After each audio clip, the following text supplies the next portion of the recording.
Howdy folks, it's Zach, and welcome back to my gaming channel, and today we're going to take a look at some of the Cartel Market items that are available in Star Wars: The Old Republic this week. And to help out with that, I'm going to go ahead and use my sniper, Zakathan. He's waving to us all, alright? And he's going to help me demonstrate and show a few of the items that are on sale that I think are worth considering, whether you want to actually grab them or not. So let's actually take a look at the sale first off. We're going to go ahead and go into the Cartel Market.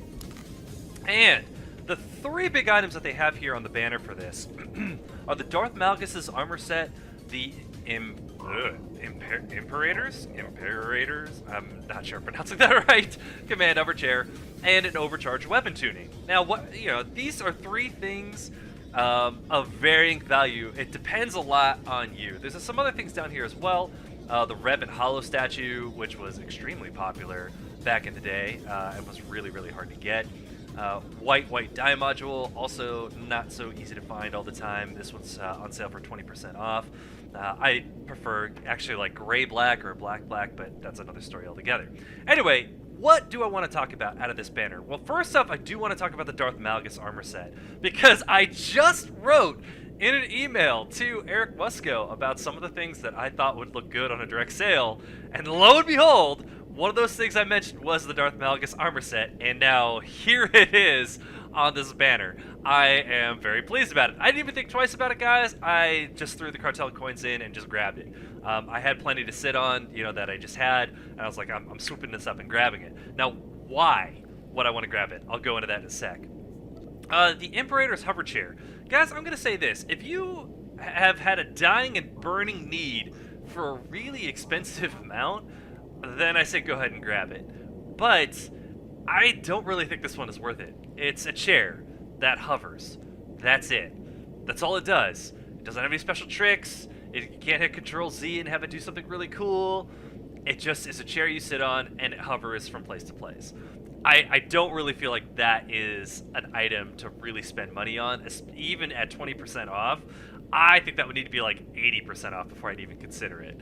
It's just not really a high-ticket item. Now, the weapon tuning. Overall, when I see a weapon tuning, since you can unlock these things in your collections, I like having a lot of customization options for my characters, and so I will probably grab it.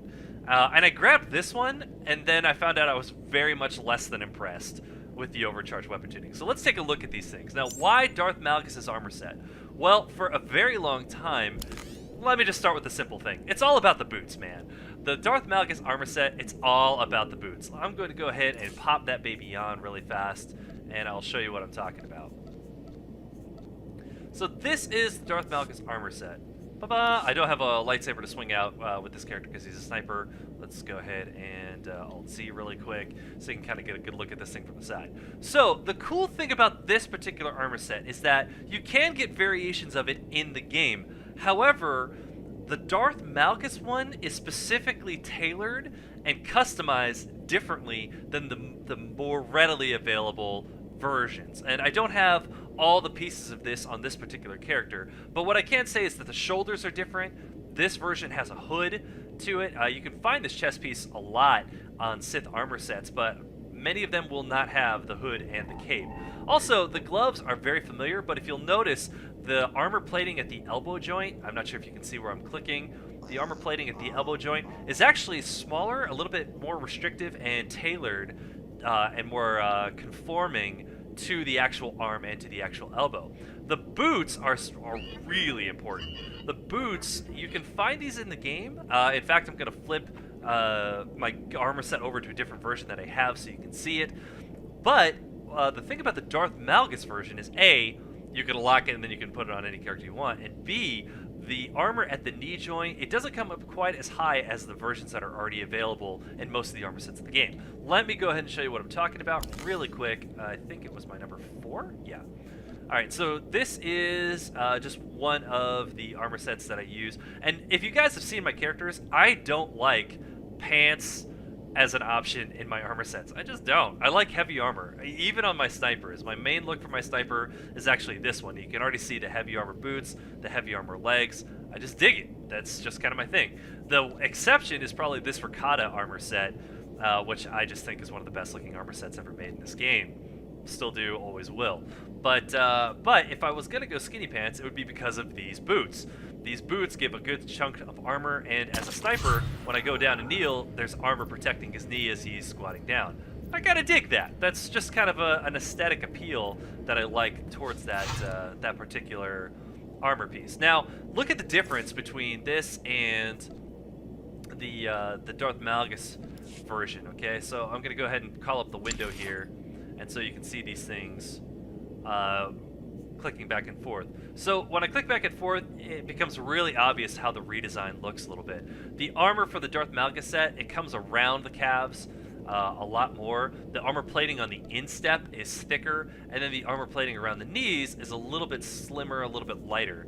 Okay, and when I flip back and forth, you can kind of see the difference, okay? They still both look really pretty good, but the fact is, to date, have not been able to find a good version of these boots that color match really well. And that's one of the great things about the Darth Malgus armor set, is that color matches very, very well to a lot of different color mods, and a lot of different sets that are out there.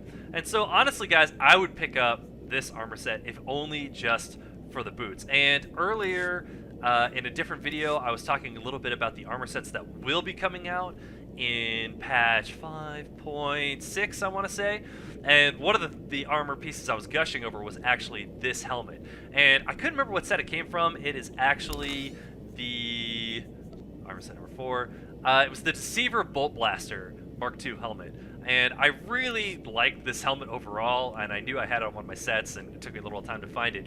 But this one will be one that then you can get as part of something out of the Cartel Market, and then just be able to download whenever, which I think is kind of cool.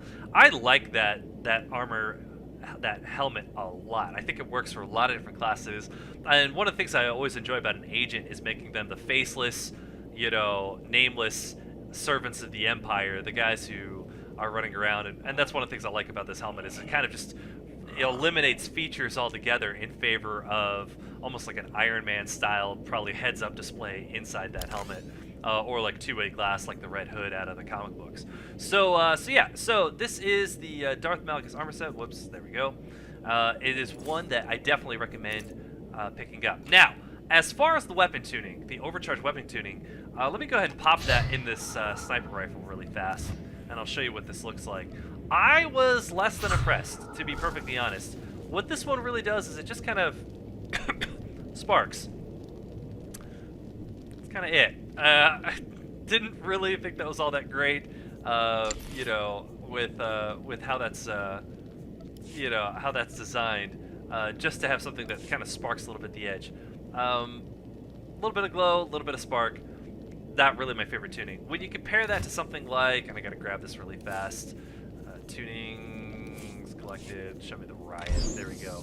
The riot control tuning, which gives like an electric charge up and down the barrel of a sniper rifle. That one I feel is really cool.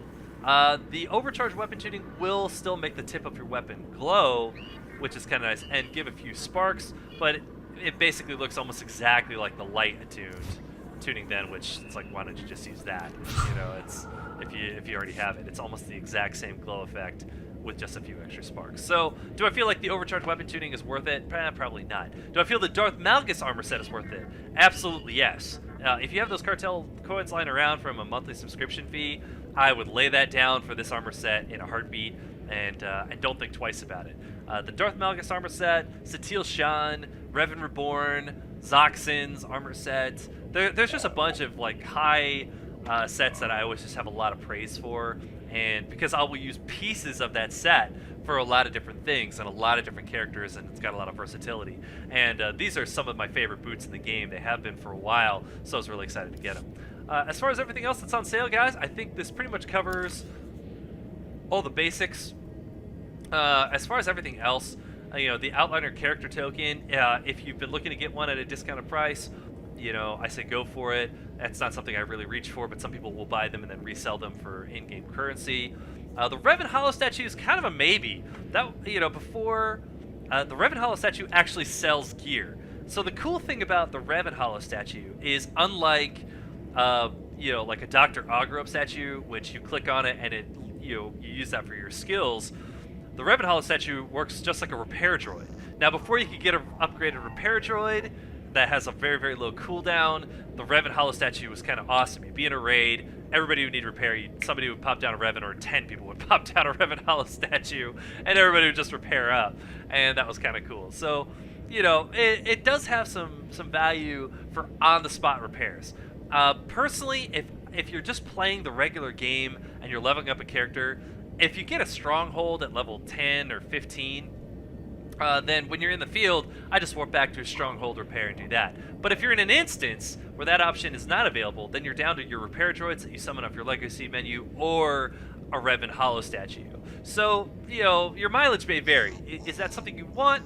I'd consider it. It depends on how much repairs you feel like you need. If you do a lot of raiding, if you do a lot of uprisings, if you do a lot of flashpoints, if you do a lot of stuff where you are in the field and you are away from the ability to repair and you're taking tons and tons and tons of repair build damage, then I would say maybe that's something worth considering. It's pretty pricey, but you can get that then for all the characters. I believe that's something you can unlock in your collections. Actually, let me just check that really fast. Collections, Revan, Sholons, pack items, try pack. You know what? I don't know. That's actually something I will have to look up. I'm going to pause for a sec, and I'm going to find out. So yes, once you do have it unlocked in your inventory, you can collect it on a different character. I had to look around for a little bit. I thought it was under special items. It's actually under toys, shockingly enough. So yes, once you have it, you can, you know, unlock it in your collections and go ahead and get that for any character you want. So that's about it, guys. So I hope you enjoyed this video. I hope this helps you make up some decisions on whether to buy, dismiss, or ignore. Again, you know, take all of this with a grain of salt. You obviously may have different preferences towards how your characters look than I do, but I will say overall that if you're looking for heavy armor boots, that is kind of an art. That's an art form to find good-looking heavy armor boots in this game that that work for multiple classes of characters. And for a long time, I always appreciated these. These were the Marauder's boots. I think that was a medium armor set meant originally for, you know, Sith Marauder characters that I appropriated for this particular outfit. And now, obviously, I have the Darth Malgus boot set, so I can use that anytime I want. And already started putting some outfits together for some of my mercenaries, for Sith Marauder. I was testing it out yesterday and just kind of having a lot of fun with it. I'm sure you will too. So anyway, guys, I hope you had a great time watching this video, and I will see you next time.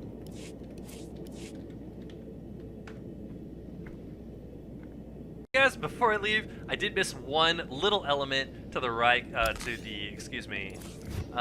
the overcharged weapon tuning, which is that the glow effect for the tip of your gun or lightsaber and stuff like that will change according to what color crystal you have in there, and that is a little different than, say, like the dark attuned weapon tuning, which just adds a glow. What's it called? Like a yeah, like a glow effect that's staple red, or the light side, which is staple blue. So that might be, you know, worth it to you. If you kind of like that glow effect, but you want it to match the color crystal that you have in there and spark a little bit, then you might actually want to consider the the overcharged weapon tuning. Thank you. All right, so anyway, guys, that is it. That's actually the final last word for this. And you guys, I hope you all have a great one, and we'll see you next time.